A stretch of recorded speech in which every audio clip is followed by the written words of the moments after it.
नमस्कार, देश प्रदेश में आपका स्वागत है। गेटवे ऑफ इंडिया से मैं हूं पूजा भारद्वाज। अफगानिस्तान पर तालिबान के कब्जे के बाद हर तरफ अफरा तफरी और घबराहट का माहौल है।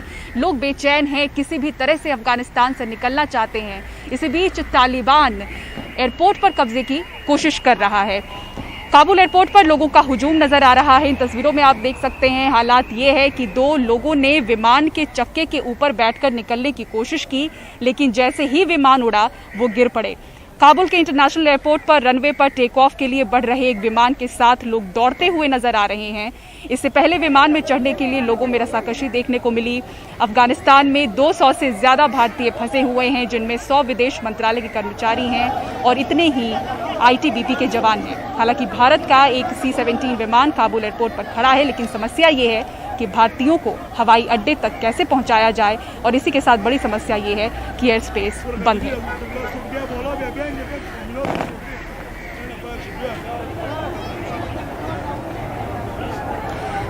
और अफगानिस्तान में जिस तरह से ये हालात बदले हैं, उसका असर भारत में भी नजर आ रहा है। जो अफगानी नागरिक यहाँ रहते हैं वो अपनों का हाल जानना चाहते हैं। दिल्ली में अफगानिस्तान का जो दूतावास है वहाँ पर लोग पहुँच रहे हैं, लेकिन किसी तरह से उन्हें मदद नहीं मिल पा रही है।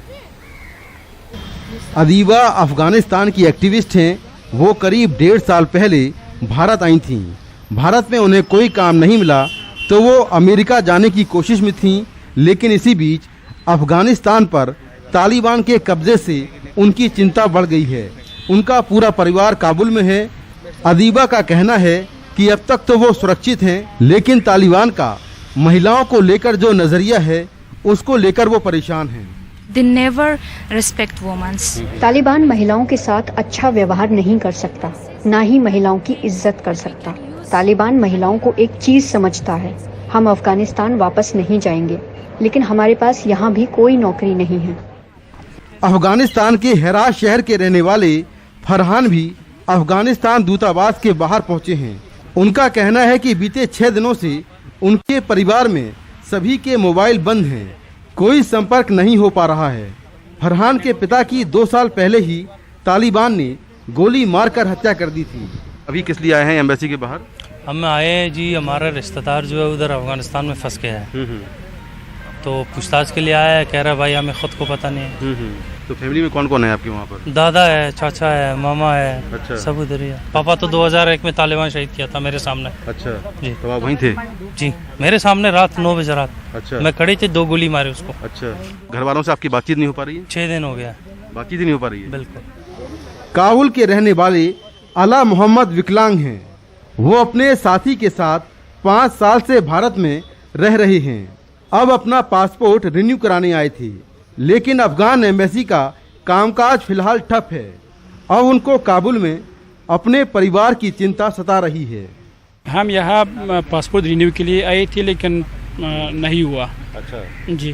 क्या कारण बता रहे हैं? कारण ये अफगानिस्तान में हालात ख़राब है, इन्होंने बताया। अच्छा। अफगानिस्तान में हालात ख़राब है, इसलिए हम आपके लिए पासपोर्ट रिन्यू नहीं कर सकते। किस तरह की चिंता है आपकी? हमारे फैमिली के और वो लोगों के जो वहाँ बहुत परेशान है। जी हाँ, उन लोगों की हम भी यहाँ परेशान है, इसलिए लोगों के जीवन वहाँ खतरे में, इसलिए हम भी यहाँ भी परेशान है। अफगान दूतावास का काम फिलहाल बंद है। दिल्ली पुलिस ने दूतावास के बाहर के रास्ते को बंद कर दिया है। वहाँ की सुरक्षा बढ़ा दी है। दिल्ली पुलिस के अलावा अर्धसैनिक बलों के जवान यहाँ तैनात कर दिए गए हैं। अफगानिस्तान पर तालिबान के कब्जे के बाद वहाँ हालात तेजी से बदल रहे हैं। इसी बीच जो अफगानी नागरिक अफगानिस्तान से बाहर रह रहे हैं, उनकी परेशानियाँ खासी बढ़ गई हैं। भारत में भी अफगानी नागरिक परेशान हैं, क्योंकि यहाँ पर भी उनको दूतावास से कोई मदद नहीं मिल पा रही है। नई दिल्ली से कैमरामैन मोहम्मद मुरसलीन के साथ मैं मुकेश सिंह, NDTV इंडिया। तो 20 सालों के बाद तालिबान ने अफगानिस्तान को फिर से अपने कब्जे में लिया है। बीते 4 सालों से अफगानी नागरिक आरफा जो कि दिल्ली में रह रही हैं, वो कहती हैं कि अफगानिस्तान वापस नहीं जाना चाहती हैं, क्योंकि जो आज़ादी उन्हें भारत में मिली है वो अफगानिस्तान में नहीं मिल सकती। इसी के साथ ही साथ उनके अंदर तालिबान के खिलाफ बहुत गुस्सा है, जो वो शब्दों में बयान नहीं कर पा रही हैं। देखिए उनसे खास बातचीत।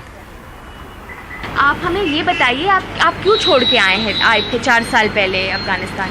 4 साल पहले वहाँ पर मतलब बहुत प्रॉब्लम है, बिलखुसूस मतलब लड़कियों के लिए ज़्यादा प्रॉब्लम है, क्योंकि लड़कियों के लिए ज़्यादा फ्रीडम चाहिए। जैसे इंडियन के अंदर, दिल्ली के अंदर फ्रीडम है, लड़की के लिए बहुत ना फ्रीडम नहीं है, मतलब हर चीज़ के लिए फ्रीडम नहीं है। ऐसे हम नहीं बोलते हैं कि फ्रीडम बस क्लोथ का फ्रीडम है, फ्रीडम माइंड का फ्रीडम है। हमें ये बताइए कि तालिबान अभी कह रहे हैं कि वो लोग फ्रीडम देंगे, महिलाओं को अलाउ करेंगे, क्या ये इज इट करेक्ट कि वो लोग अलाउ करें? हम लोगों को एक बार ट्राई किया, उसको मतलब पॉलिटिक को एक बार ट्राई किया, हमने देखा कि वो उस लोगों का कैसे पॉलिटिक है, हम कैसे ट्रस्ट करेंगे कि वो लोगों सच बोलता है, हमेशा वो लोगों लॉय है। तो अभी आपका फैमिली वहाँ पर हो, एक्सटेंडेड फैमिली हो गए वहाँ पे, तो उनसे बातचीत होती है, वो क्या कहते हैं आपसे? They want to come here? वो एकदम से छोड़ करके कैसे आ जाएगा? अगर वो लोग अभी छोड़ भी दूंगा, रास्ता नहीं है आने के लिए, वो सब मतलब वो लोगों डरता है, और सब घर के अंदर लॉकडाउन है, क्योंकि वो लोगों डरता है अगर हम बाहर जाएंगे हमारे लड़की को ये लोगों लेके जाएंगे अपने साथ, और मेरे मतलब लड़का का ज़बरदस्ती से आर्मी लेके जाएगा। इस डर की वजह से सब लोगों घर के अंदर लॉकडाउन की तरह। आपको दिखा दूंगा कि मेरे अंदर में कितना गुस्सा है, मैं कितना उसको मतलब मैं बोल नहीं सकता हूँ, बहुत बद फीलिंग है। तो अफगानिस्तान पर तालिबान ने जिस तरह से कब्जा किया है, उसके बाद भारत में पढ़ रहे करीब 2000 अफगानिस्तान के जो छात्र हैं वो अपना भविष्य अंधकार में देख रहे हैं। आखिर क्यों तालिबान के इस कब्जे से वो संकट में हैं, देखिए रविश रंजन शुक्ला की इस रिपोर्ट में।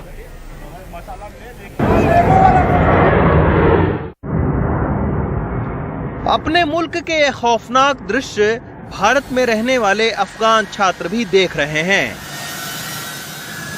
हमारी मुलाकात काबुल के रहने वाले एहसान और मज़ार शरीफ की रहने वाली दीवा साफी से हुई। एहसान दिल्ली विश्वविद्यालय में बीए अंतिम वर्ष के छात्र हैं। वो दिल्ली में हैं, लेकिन परिवार के काबुल में होने के चलते वो परेशान हैं। उनका इरादा भारत से पढ़ने के बाद अफगानिस्तान के सेंट्रल बैंक में नौकरी करने का था, लेकिन अब वो अपने भविष्य के लिए चिंतित हैं। The first and severe impact is first of all in the state of moral and mental health. सबसे गंभीर प्रभाव हमारे मनोबल और मानसिक स्वास्थ्य पर पड़ा है। दूसरी दिक्कत ये है कि हम अगले कदम के बारे में कुछ नहीं जानते हैं। अनिश्चितता का माहौल है। अभी कोई सिस्टम नहीं है कि हम छात्रों का प्रोग्राम कैसे आगे बढ़ेगा। मैं उम्मीद कर रहा था कि यहाँ से जाने के बाद अफगानिस्तान सरकार में अच्छी नौकरी करूँगा, लेकिन दुर्भाग्य से मेरा सब कुछ चला गया। Get a good government job and returning the favor. That is gone unfortunately now. दीवा साफी के पिता मज़ार शरीफ में फंसे हैं। वो जेएनयू में इंटरनेशनल पॉलिटिक्स की छात्रा हैं। अफगानिस्तान की राजनयिक बनकर देश की सेवा करना चाहती हैं, लेकिन अब तालिबान शासन में महिलाओं के लिए और परेशानी बढ़ने की आशंका उनको सता रही है। For them it's very scary because it's more challenging for women in Afghanistan. And Afghanistan का माहौल बहुत डरावना है, खास तौर पर महिलाओं के लिए। पहले ही मैं इस स्थिति में बहुत परेशान महसूस कर रही थी। वहाँ रहने वालों में ऐसे बहुत सारे अपने दोस्तों को जानती हूँ जिनके लिए पहले ही बहुत दिक्कत थी। पहले के राज में महिलाओं को कोई अधिकार नहीं था। अब आने वाले दिनों में शायद ही कभी महिलाओं को कोई अधिकार मिले। As we know, it's as earlier happened. There was no women rights, and as we sure it will be not in the future. Delhi विश्वविद्यालय में पिछले साल अफगानिस्तान के करीब 60 छात्रों का दाखिला हुआ था। इस साल 200 छात्रों का दाखिला होने की उम्मीद थी। अब दिल्ली विश्वविद्यालय के विदेशी छात्र संकाय के डीन अमरजीत लोचन लगातार अफगानिस्तान के छात्रों से मिल रहे हैं। स्थिति इतनी भयावह हो जाएगी, उसकी कल्पना हम सब लोगों को नहीं थी। बहुत संजोग है कि दिल्ली विश्वविद्यालय ने निर्णय लिया, 2020 के जो बच्चे नवंबर 2020 से पढ़ रहे थे क्लासरूम में ऑनलाइन, उनको लाने की मुहिम छेड़ी थी जुलाई में, और जुलाई से अगस्त के बीच में आज के तिथि तक अधिकांश बच्चे अफ़गानिस्तान से आ गए। परसों भी हमारे पास 2 बच्चे आए हैं अफ़गानिस्तान से, जो पिछले वर्ष के थे, जो तृतीय सेमेस्टर के विद्यार्थी होंगे इस बार। क्योंकि महंगा इंटरनेट और इंटरनेट की प्रॉब्लम्स थी और स्कॉलरशिप उनको तब मिलता है जब भारत में होते हैं। इन सब वजहों से उनको हमने बुला लिया था। एक बड़ा समय पर लिया हुआ फैसला था। बहुत सारे छात्रों के परिवार अफगानिस्तान में फंसे हैं। कईयों के परिवार के कई लोग मारे गए हैं, लेकिन पारिवारिक समस्याओं से अलग कई सारे छात्रों के वीजे की मियाद और पैसे भी खत्म हो रहे हैं। अफगानिस्तान में 70% युवा जनसंख्या है जिनके अपने सपने हैं, लेकिन जिस तेजी के साथ में हालात बदले हैं उससे मानवाधिकार से लेकर महिला अधिकारों तक पर सवालिया निशान खड़े हो गए हैं। सबसे ज़्यादा चिंता इन छात्रों की है जो यहाँ से पढ़कर अफगानिस्तान में सेवा देना चाहते थे। दिल्ली से हरिकिशन शर्मा के साथ Ravish Ranjan Shukla, NDTV India. BJP की जन आशीर्वाद यात्राओं की योजना क्या है, बताएंगे आपको पूरी खबर। ब्रेक के बाद देखते रहिए देश प्रदेश।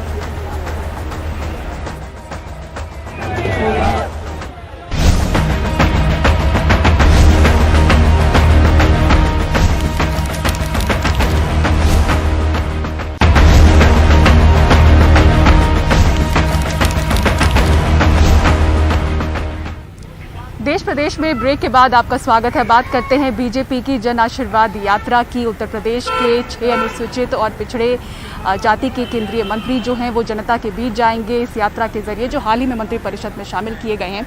इससे पहले मोदी मंत्रिपरिषद में जिन अनुसूचित जाति के मंत्री और पिछड़े वर्ग के मंत्रियों को शामिल किया गया, उनकी तस्वीरें होर्डिंग के जरिए अलग अलग जगहों पर लगाई गई। उत्तर प्रदेश चुनाव से पहले 3500 किलोमीटर लंबी इस यात्रा से कोशिश है कि इन जातियों के लोगों को जोड़ा जाए।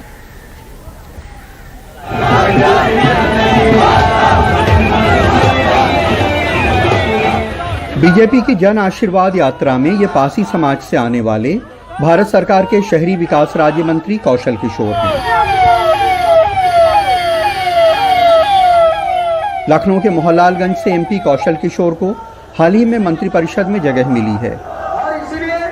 वो इस यात्रा के दौरान लखनऊ, उन्नाव, रायबरेली, बाराबंकी और सीतापुर में सैकड़ों किलोमीटर सफर कर जनता के बीच पहुंचेंगे। इससे लोगों में ये संदेश जाएगा कि पासी समाज के शख्स को सरकार ने बड़ी जगह दी है। तो डॉक्टर अंबेडकर जी का मिशन था शोषणविहीन जातिहीन समाज की स्थापना। जिसकी जितनी संख्या भारी उसको उतने भागीदारी। इसको सपा और बसपा कांग्रेस के लोगों ने नहीं किया। आज भारतीय जनता पार्टी मंत्रिमंडल में, शासन सत्ता में भी उनकी आबादी के अनुपात में पिछड़े वर्ग को भी और अनुसूचित जाति जनजाति वर्ग के लोगों को भी शामिल करके ये दिखाया है कि सत्ता में भागीदारी हम बराबर की देने का काम कर रहे हैं। इसका मकसद ये है।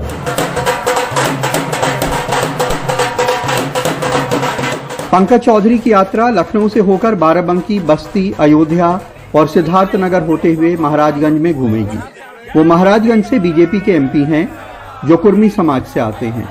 आज अयोध्या पहुंचकर उन्होंने तमाम मंदिरों में दर्शन किए। अयोध्या आने का संदर्भ मात्र एक दर्शन का संदर्भ था और राम जन्मभूमि का दर्शन करना है, हनुमानगढ़ी का दर्शन करना है, क्योंकि मंत्री बनने के बाद पहली बार मैं अपने क्षेत्र में जा रहा हूं और रास्ते में अयोध्या पड़े और मैं दर्शन ना करूं, ये संभव नहीं है। हाल ही में हुए केंद्रीय मंत्रिमंडल के विस्तार में यूपी से 7 मंत्री बनाए गए हैं। उनकी जातियों को देख के साफ लगता है कि उन्हें अगले साल होने वाले यूपी के चुनावों के मद्देनजर ये जगह मिली है। इनमें अनुप्रिया पटेल, बीएल वर्मा और पंकज चौधरी पिछड़ी जाति से, एसपी बघेल, भानु प्रताप वर्मा और कौशल किशोर अनुसूचित जाति से और अकेले अजय मिश्रा ब्राह्मण हैं। बाद में मंत्रियों की जातियों का प्रचार करने के लिए तमाम जगह बड़ी बड़ी होर्डिंग्स लगाई गई थी। इन होर्डिंग्स में इन जातियों के लोगों को मंत्री बनाने पर मोदी जी का आभार जताया गया है। ये यात्राएं 16 से 20 अगस्त तक चलेंगी। यूपी में पिछड़ी जाति का वोट 40% से ज्यादा है और अनुसूचित जाति का करीब 21%। जाहिर है कि इन जातियों के मंत्रियों को यात्रा में घुमाने से सियासी फायदा होगा। मायावती ने आज इस पे तंज किया है।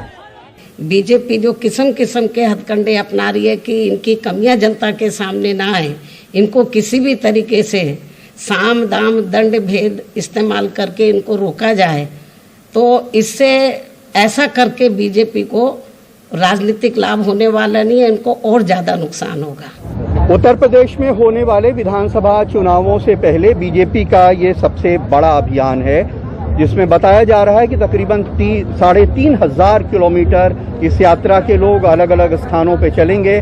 तकरीबन 120 कॉन्स्टिट्यूएंसीज में लोगों के पास जाएंगे, जनसंपर्क करेंगे। तो एक तरह से जनता से जुड़ने का चुनाव से पहले बीजेपी का ये सबसे बड़ा अभियान होगा। शौचालय लोगों को अयोध्या में प्रमोद और उन्नाव में कैमरामैन राजेश गुप्ता के साथ कमाल खान, एनडीटीवी इंडिया। और देश प्रदेश में फिलहाल इतना ही, लेकिन मुंबई की इन तस्वीरों के साथ आपको छोड़े जाते हैं जहां पाबंदियां कम कर दी गई हैं और सार्वजनिक जगहों पर समंदर किनारे अब लोग आ जा सकते हैं रात के 10 बजे तक। इसीलिए देखें आप चहल पहल यहाँ पर किस तरह से समंदर किनारे बढ़ गई है। नमस्कार, खबरों के लिए देखते रहें एनडीटीवी इंडिया।